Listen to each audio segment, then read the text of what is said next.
dame que vous voyez contre son dos, c'est sa première épouse, Eka Glucksmann. Alors, Eka Glucksmann, elle est très très intéressante. Pour quelle raison? Eh bien, regardez-moi ça. Alors, il faut savoir que Raphaël Glucksmann a eu des enfants avec Eka.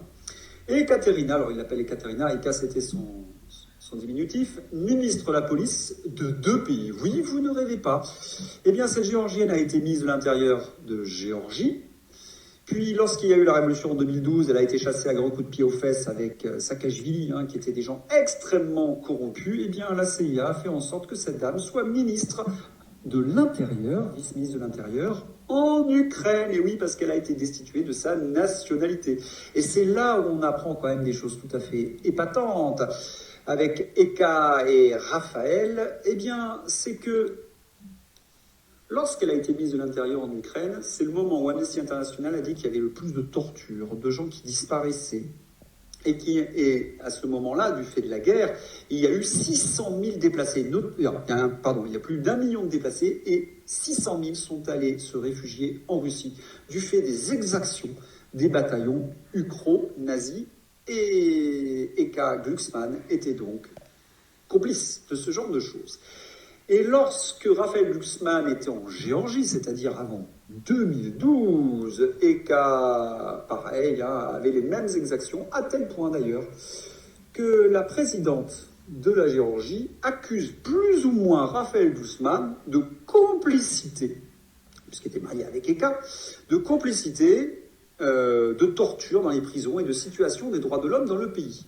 Alors Raphaël Glucksmann s'en défend, on dira « moi je suis pour la liberté ». C'est trop facile, on est marié avec une ministre de l'Intérieur qui commet les pires crimes, on dit « ah non, moi je suis pour la liberté ».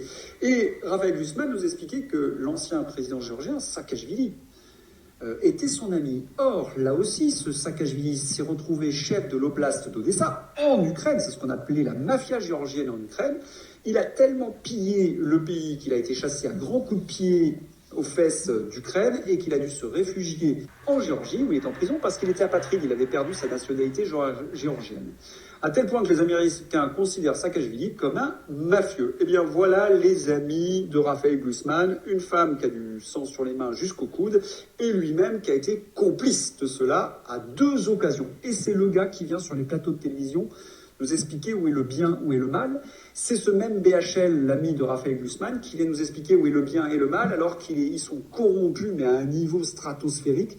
Et c'est là où on touche quelque chose. Vous imaginez que tous ces journalistes viennent choisir comme témoins de moralité, comme intellectuels, des gens qui appartiennent tous au camp atlantiste et qui viennent donc défendre le narratif américain ou le narratif ukrainien. Eh bien ça, c'est la meilleure preuve que nous sommes bien dans de la propagande. Il n'y a pas besoin de plus. À partir du moment où vous voyez Raphaël Glucksmann, BHL ou Patrick Cohen nous expliquer que où est le bien, où est le mal, eh bien vous savez exactement comment les choses se passent.